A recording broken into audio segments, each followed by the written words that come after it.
Hello and welcome to this CGTN special programme. As the annual 2 sessions ends, we consider China's new modernising journey and where it might lead the world.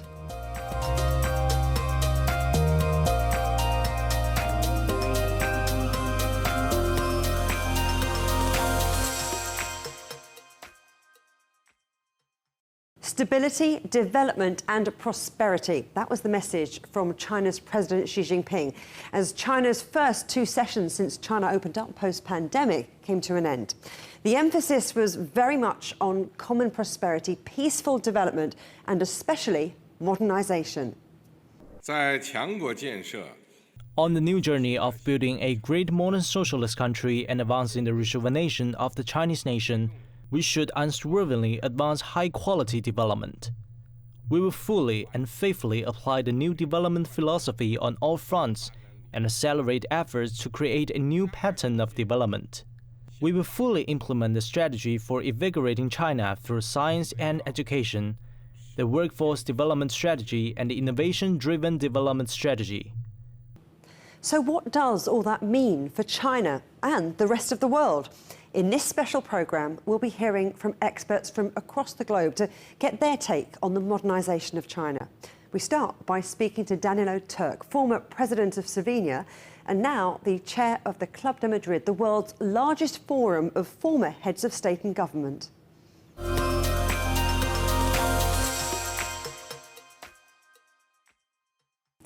Danilo Turk, absolute pleasure to have you here in the studio with us at CGTN Europe.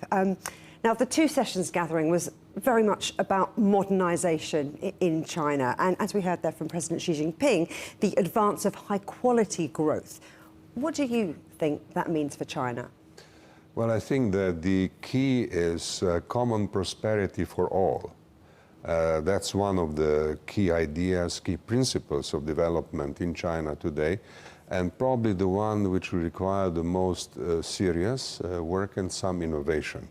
And I'm speaking as somebody from Europe who knows how difficult it is to transform societies which are aging and where new technologies are constantly changing the social, economic landscape.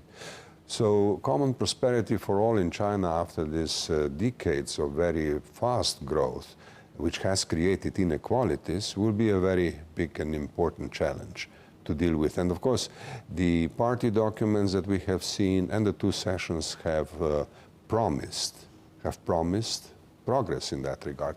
So I believe that that's the most important aspect to be watched.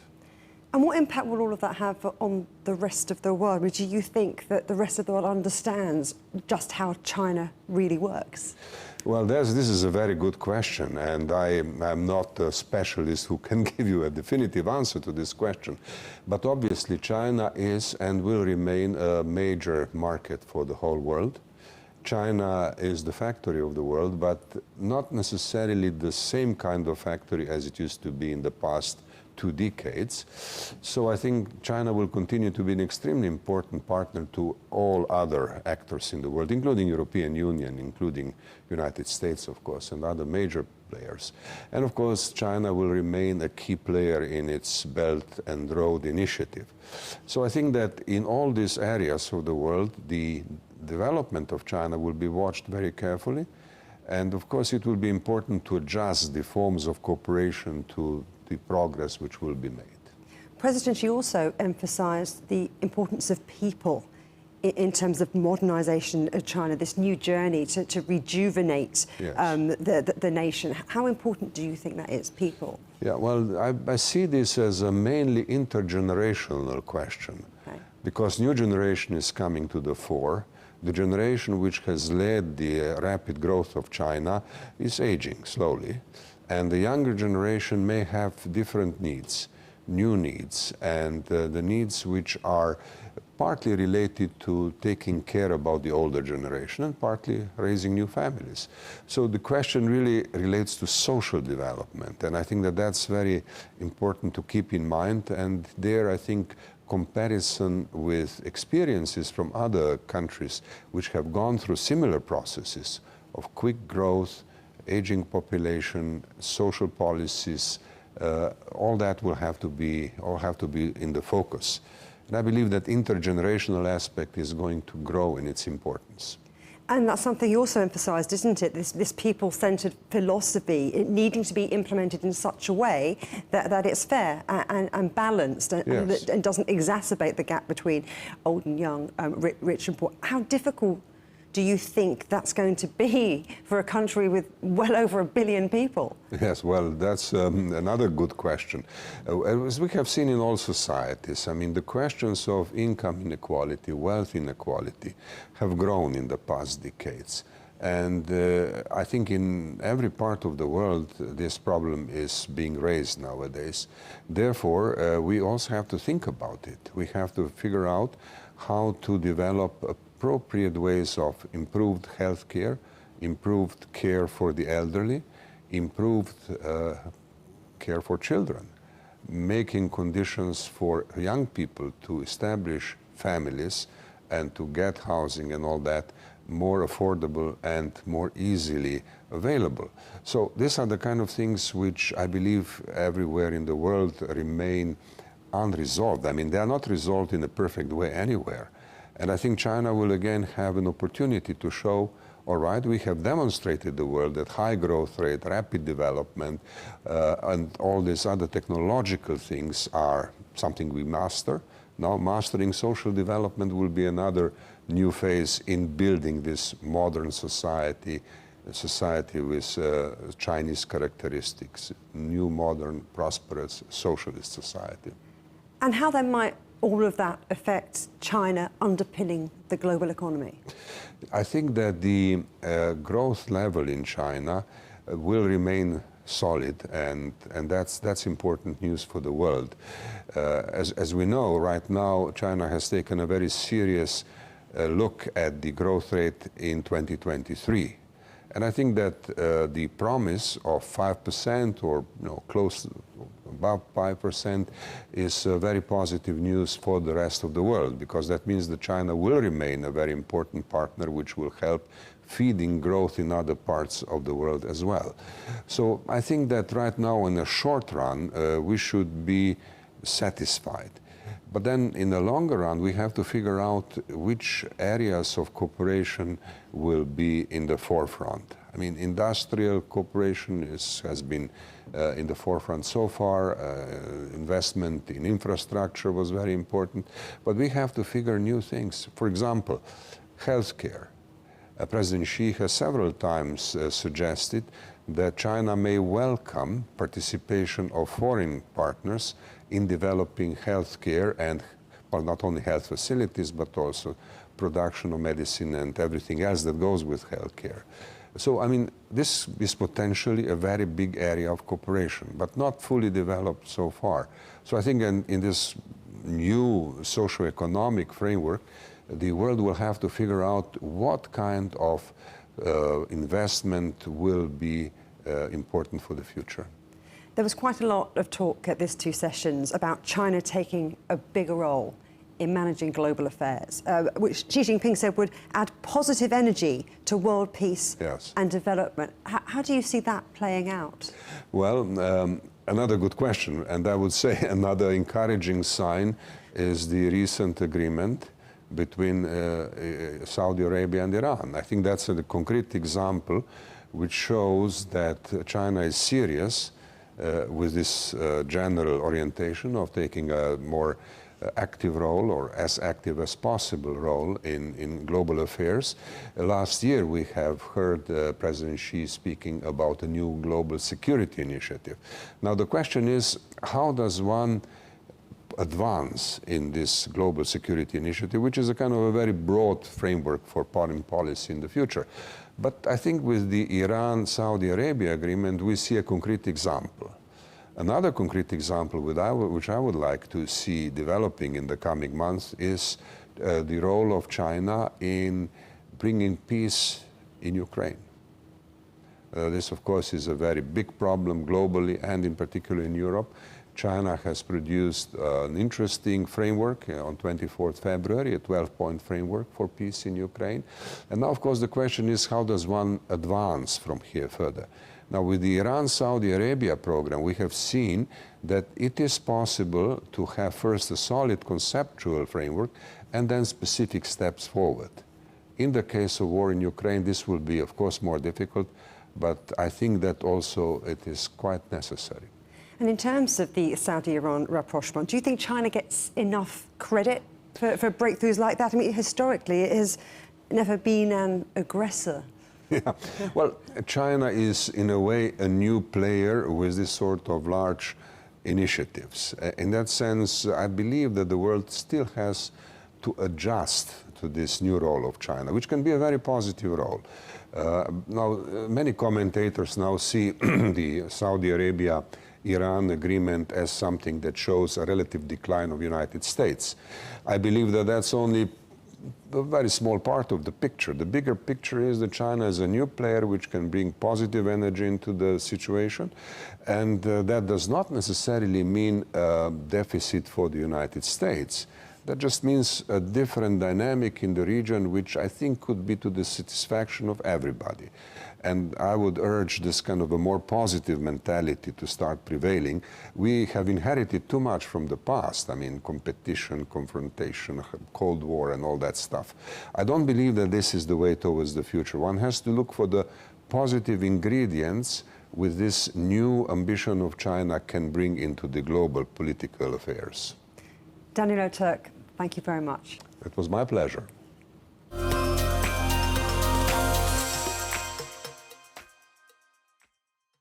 Still to come here on our New Journey special, we'll take a closer look at the Belt and Road Initiative and its role in the opening up of China.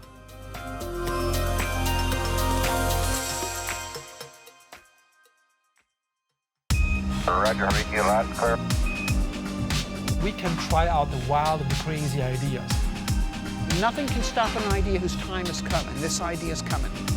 I actually feel quite comfortable in isolation. We should all be very basic when we're trying to save the world. Awesome! We hope it will happen. We have to live in hope.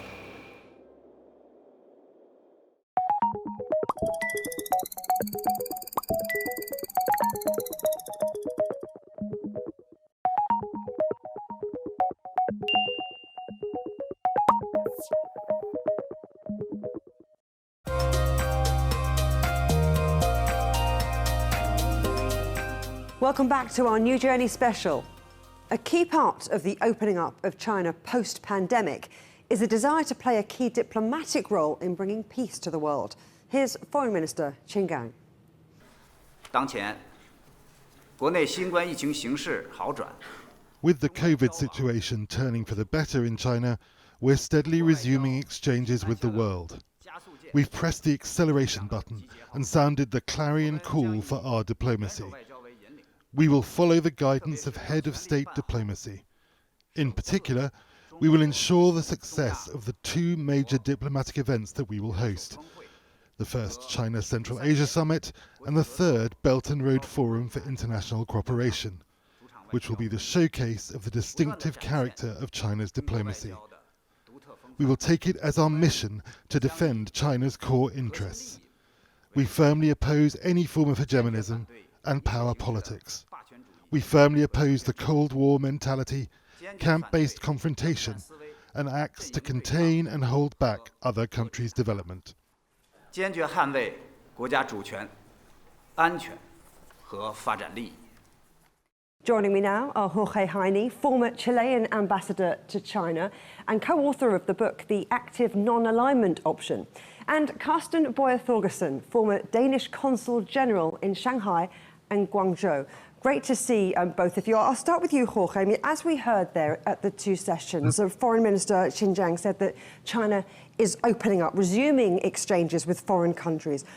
Where do you see China having pushed what he called the acceleration button? Yes, well, there are two things here. One is, China's sort of will to do that. And on the other hand, there is what we might call the rubber band effect. After 3 years of lockdown and of, President Xi not having traveled abroad and very few visitors to China itself, suddenly China is opening up. That has an economic implication. It also has a foreign policy implication in the sense that Chinese leaders and cabinet ministers are traveling abroad, participating in summits. President Xi has been particularly active. He participated in the G20 summit in Bali, in the APEC summit in Bangkok. He has visited a number of countries, Uzbekistan, Saudi Arabia. So what we have is China now back in full foreign policy mode and doing the needful to contribute to global governance and to, well, try to come to terms with the many problems a very troubled world is facing. Carsten, do you agree with that? Yes, I agree very much. And I think it's very welcome that China is now opening up and engaging in international foreign politics by visiting different countries, having meetings overseas, and also inviting statesmen from overseas to China. I'm just back from 2 months in China, and I was also 2 months in China last year, and the difference is, of course, huge. Pandemic had big influence in China last year. There was lockdowns and so on. Now there is a totally different sentiment in China. There is a very strong will to re-establish contacts, to revisit old friends and contacts.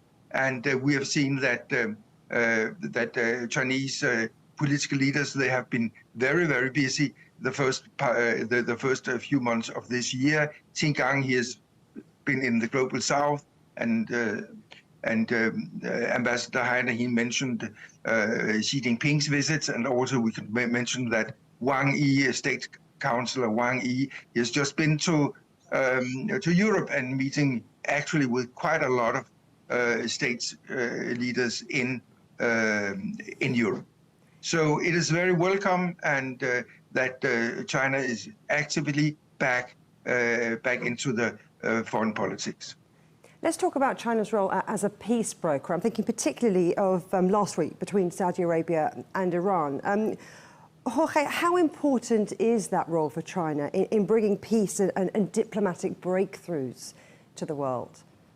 It is very significant. It has been said that that rapprochement, the announced reestablishment of diplomatic relations between Iran and Saudi Arabia, that was made public last Friday in Beijing, is sort of the debut of China in the big leagues of diplomacy. And there's something to that. Traditionally, China has not had a very strong presence in the Middle East. In East Asia, in other parts of the world, yes, but not so much in the Middle East. So bringing together this rapprochement between Riyadh and Tehran, I think, was a very significant breakthrough. It's something that didn't happen overnight. China was working at it for quite some time. But it is a very significant milestone in China's diplomatic activity and should be seen as such. And Carsten, I wonder, do you think that this is maybe something only China could pull off? Definitely, I think China can pull it off, and other countries could do the same. Other large and major countries could do the same if they had the will and intention to do it. It's very much about the intention of China to promote international cooperation, and I think this is very significant to see China being back in international politics and promoting international cooperation. And now I've followed and studied Chinese foreign politics for many years, and basically this is not a new thing for China to do, but now China has much more resources to follow that policy. Let's talk about collaboration partnerships. And when it comes to modernisation, I think one of the key facets of China's modernisation is, of course, the implementation of the Belt and Road Initiative. And Jorge, Chile signed up to that in 2018. Why do you think it's so important? Well, it is very important because Belt and Road Initiative, what it does is to set forth a certain view of development. There is the Chinese perspective on development that is somewhat different from the traditional Western perspective.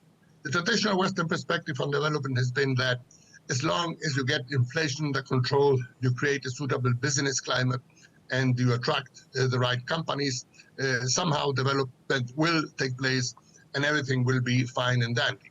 The Chinese perspective is somewhat different. It says, well, all of that is important, but you also need infrastructure. You need connectivity. You need both physical and digital infrastructure. And China has done that. We all have seen the highways, the airports, the ports, in the tunnels, the bridges in China. The Global South could do well with having a bit more of that, which it badly needs. I always single out a railway line from Laos to the Chinese border, to Yunnan province, a railway line that goes through such difficult terrain that 75% of it is made up of tunnels and bridges. Now, going through the Southeast Asian jungle is not an easy proposition, but it's finished and done. So I myself assign the highest significance to Belt and Road. I hope it continues. There have been some comments that it might be scaled back. I think that would be a mistake. Let's pivot a little bit now and talk about the conflict in Ukraine, because before and also at the two sessions, China's presented itself as a peacemaker here and repeatedly says it chooses peace and diplomacy over war and sanctions. Carsten, how do you interpret that? The Chinese peace plan in 12 points 10 days ago was very welcome. It was very welcome that the very first sentence, the very first paragraph underlines the respect of sovereignty of all countries, of all countries. And maybe it would have been fruitful if negotiations about security had already started before this invasion. And now that the war is going on, it is even more important that this meaningless war with a lot of casualties, that it will stop, and there is a ceasefire, and then peace negotiations can start up. This is not a war which can be solved by weapons. It is a war which has to be, and a conflict which has to be solved through diplomacy and through negotiations. I wonder, in terms of China's foreign policy for the next 5-year political term, that the big push that's to inspire modernisation around the world, particularly in the global south, what can we expect of that? Well, I will say this, and that is such an opposite point. Why? Because what has been happening in the war in Ukraine is that many countries in the global south that have been pushed by various parties to take a side and to provide weapons and to become belligerents in the war have refused to do so. And they have done so because they see this as a war that is happening in Europe and should be solved by Europeans. And they see no reason why countries in Latin America, in Africa, in Asia should become parties to the conflict. It's one thing to push for a peaceful solution. It is another to become a party to the conflict. Now, why is that? It is because for countries in the global south, their main concern is with development. It is not about strategic competition on a worldwide basis. And in those terms then, putting those development priorities as a key foreign policy priority of China, including initiatives like the Belt and Road, is so important and so significant. And Carsten, how do you see China's role in global governance developing? I think China has a lot to offer, and I will hope China will continue with the policy it has kept over the last few years to engage actively, showing respect for other countries and coming up with the good solutions. And let the voice of China be heard and engage in a constructive way in the conflicts that we have various places in the world, and in particular now in Europe.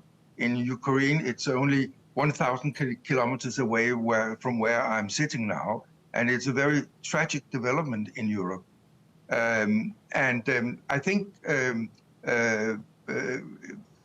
if China will continue to show respect for the sovereignty and the internal affairs of other countries, I think China's contribution could be quite important.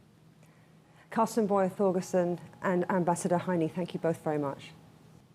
Thank you.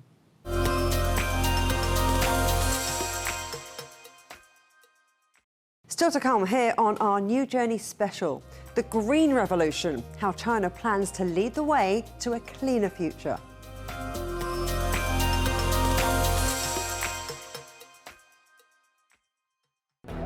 What do we mean when we talk about the difference?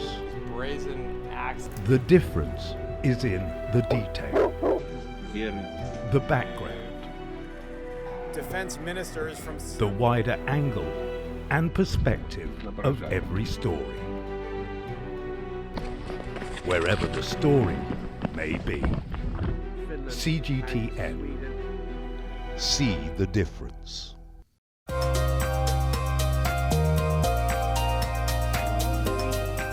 Welcome back to our New Journey special. This year's two sessions was very much focused on the modernisation of China and the economic impact that will have. New Premier Li Qiang addressed the issue in his first speech after taking office.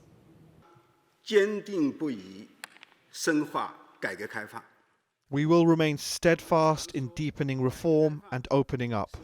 As we often say, reform and opening up is a crucial move that has made China what it is today. In the historical process of advancing Chinese modernization and realizing the second centenary goal, we must continue to firmly pursue the path of reform and opening up. We will keep up to the direction of socialist market economy reform, promote high-level opening up, and inject stronger vitality into China's development by deepening reform.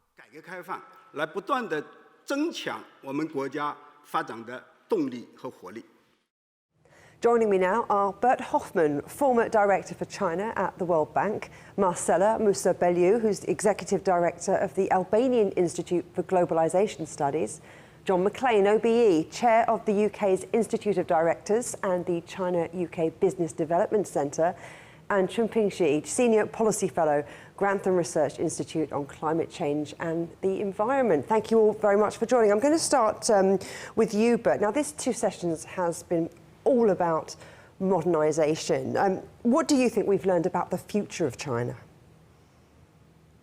Well, look, I think China is now defining its next stage of development, really. And Xi Jinping, last year at the 20th Party Congress, has defined this socialist Chinese modernization. And that's quite particular, i.e., is modernization of common prosperity for all. So not just for a few, but for everybody. It's the modernization of material and cultural, ethical advancement. So not just material, but much more broader.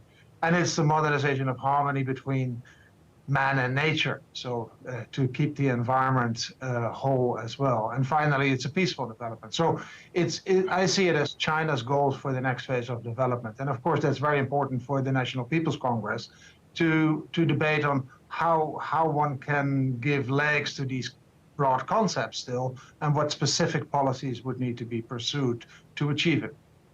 You talk about it being a broad concept, but Marcela, there's no one size fits all, is there, when it comes to modernisation? And China's modernisation isn't westernisation, is it? Actually, for us in the rest of the world, we have been observing this Chinese-style modernization since the first word were said in the 20th Congress in October, but also now with the two sessions when we are seeing the implementation in deeds and in laws and in policies of this Chinese-style modernization. And I believe that the Chinese-style modernization has two specific characteristics, which are inclusive and peaceful. And most of all, I believe that it provides different perspective on modernization, and it opens up new avenues for developing countries especially, and also offers a Chinese approach, I believe, to build a more humane and national and international structure. And also, I believe it's based on a deeper understanding of time and history, and also in the understanding that every country's path is different, so every country has to find what better suits ethnic modernization for them. I want to pick up what you said about not just inclusivity, but also people, because I wonder if you think that the sheer size of China's population is possibly a big challenge for modernization. Well, I believe that up to now, the track record for China with its sheer size is truly outstanding. And actually for us, that we want, for countries like ours that want to modernize and develop, we look up to that kind of model, and we look up to that kind of development pattern and modernization. And again, here I would like to add you something that is quite anecdotal. Some years ago, I was traveling from Beijing to Europe in a business trip, and after 4 hours and 50 minutes, I was still in Chinese territory. So I was traveling 5 hours in air, and I was still in Chinese territory. Imagine the work, the policies, the implementation of those policies, and how much hard work is needed for the sheer size, not only geographical, but also population first. And John, I wonder what you think the opportunities are to drive modernisation in terms of international businesses. What's the offer there? What about for international businesses who are looking to invest in China? Well, I think the key thing is for China to really advertise that it is now open for business. I know that is true internally, but to get the message out and can overcome the uncertainties that existed for the last few years, that is still prevalent. But in terms of the offer that's available, the Chinese population is growing older, therefore kind of pensions are a significant area for development, as is any form of asset management. And then, of course, there's the kind of biggest area, which is true for all of us, which is anything to do with kind of green energy, alternative energy sources. So if you put all that as a package, there's a significant amount to go to, but it's really dependent upon the local provinces and indeed the government to kind of really market what they want from international businesses. I'm pleased you brought up the green agenda, because something that stood out for me from the Two Sessions blueprint was lucid waters and lush mountains are invaluable assets. So sustainability, green growth, they're going to be a key pillar of China's modernisation, aren't they, Chunping Xie? Yes, indeed. I mean, if we look back, China has achieved a really rapid economic growth over the past 4 decades, with different things serving as the drivers of growth for different periods. For example, in the 1970s, we saw key reforms in agriculture and household institutions, and in the 1980s, brought support for township and village enterprises. And in the 1990s and 2000s, China then moved to a strong export-oriented manufacturing model to drive its economy. And we know that in the more recent past, the drivers of growth have shifted more heavily to property development and infrastructure investment. However, we are clear that none of these drivers will be able to serve China's growth indefinitely. And China needs to think about the new growth, the new drivers of growth for the next few decades. And we know that the old growth model featured by high carbon infrastructure and extensive use of fossil fuels is not sustainable. and the transition to net zero, the tackling of adaptation and resilience, and looking after our natural environment should actually be the new growth story of this century. But what do you make of China's green transition and the impact it's having not just on China's economy, but also on the rest of the world? It's hugely important, of course. China is the largest greenhouse gas emitter in the world, and therefore China's targets, the net zero by 2060, are incredibly important for the rest of the world. What is also important is really China's capacity to manage that transition. And what China has done for solar is really incredibly important for the world. And we have cheap solar now, competitive with coal because of China and China's scale.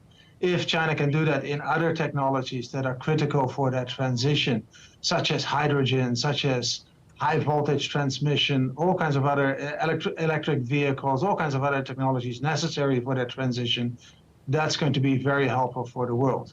Of course, the trend is green, and clearly there is other countries that are also looking at that green agenda, and it is important for China to move on in that direction as well. The policies such as carbon trading is one, but carbon taxation would be another instrument that China can apply, and that would actually be a great revenue generator, maybe for the common prosperity agenda. Chunping, your institute was involved in a report prior to the two sessions, which proposed a new economic model to the Chinese government based on well-being. How do you see that working in future and in the context of everything we're talking about? It shows that this is actually a very positive, attractive growth story and could result in even more positive set of outcomes for the people. We know that in China, like many other countries in the world, aims to advance the climate agenda with continued strong economic growth. So in the report, we have explained that economic growth and the environment can actually go hand in hand through adopting a new growth strategy that is based on well-being instead of GDP. And in the past, we know that China has raised the concepts such as the green GDP, and there has been difficulties around the measurement and implementation. And what we have proposed in our report is a national statistical system based on social well-being to be used alongside the existing accounting system based on GDP. And we think that the multiple dimensions of well-being embodied in the Sustainable Development Goals offer a useful framework for understanding well-being objectives. So moving forward, we really hope that this report can provide some useful guidelines for the implementation and help translate these goals of carbon neutrality and high-quality growth into operational action. So high quality growth, clearly an important pillar here. John, where do you think the green transition sits in terms of those looking to trade with China? How far up the list of priorities is it? Oh, I think it's absolutely crucial, because the green agenda is not just a China's agenda, it's a world's agenda. And in a kind of geopolitical environment where we have quite a few challenges in front of us, if there's a common language that all of us can speak to and all of us can actually action, then green surely is that. And therefore, from a business point of view, to kind of start the dialogue or start indeed kind of following on business, green in all its facets can actually be a kind of a catalyst for action. And I think in a world where we have an awful lot of difficulty, if there is this common language, then that actually will help us all. Marcella, do you agree that this is a common language, that the green transition is also part of what's essentially China's modernization, is something the rest of the world can learn from? Absolutely. There are issues which are local, continental, and global, and each one of us are facing one or several of them at the same time. However, if there is something that actually unites us all and is an issue for us all, is this ecological transition and every impact that it might have.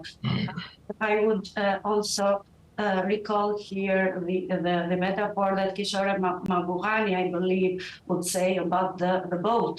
So in the era of globalization, we are not living in different boats in a big ocean, but we have separate cabin, but in the same boat. So this boat is ours, and we are all together in it. And what Chinese modernization I would highlight is highlighting time and again is, I believe, the coexistence of health and wealth, and also building an ecosystem that puts together nature and green development first. But I will also highlight something else.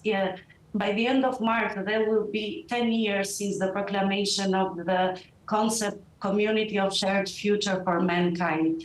So if we see the 5 pillars since 2013, President Xi Jinping said that one of the main pillars would be building these ecosystems that puts nature and green development first. So 10 years later, we are doubling down on that, and China is doubling down on that commitment.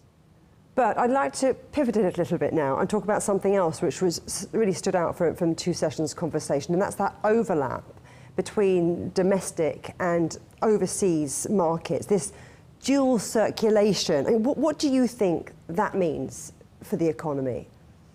Well, first of all, it means more reliance on domestic demand. And sort of where China is in its development, that is quite understandable. That is going to be more domestic demand, especially consumer demand, that's going to drive the demand side of the economy. Second, there's this balance between the domestic economy and the overseas economy. China before said the overseas economy drives the domestic economy, so the external circulation. Now they say it has to be balanced. And of course, there is the geopolitical reality that China wants critical supply chains to be now domestically based, and that given some of the tensions that appeared, some of the measures that the US has announced on semiconductors and others, they feel more secure that some of the critical supply chains are domestically onshore. That sits a little bit uneasy with some of the partners of China, but at the same time, that's reality. But clearly, China continues to seek opening up. RCEP is a big example of it, the regional trade agreement that was just concluded, and China has also applied to CPTPP, which is a higher quality trade agreement that China wants to join, which would require domestic reform. So China is not closing itself off, but it does pay more attention to the domestic economy. So a complex picture. Technology will play a part, and small and medium-sized firms will be that engine of economic growth. But I'd like to give the last word to you. I mean, John mentioned that 5% growth forecast for 2023. The latest inflation figures are at a 12-month low. So is China set to continue to drive the global economy? Well, China is now the second largest economy in the world. It's 18% of the world economy. So with 5% growth, or actually the IMF projection of 5.2%, China would contribute about 1/3 of global growth. China would contribute even more if, as per Li Keqiang's target, the external surpluses would go down, i.e. imports would grow more than exports. And that would mean that the impact of the rest of the world of China's growth of 5% is even larger than that 5%. So that would be great for the rest of the world. Well, Bert Hoffman, John McLean, Marcella Musabelliu and Chunping Xie, it's been a pleasure talking to all of you. Thank you.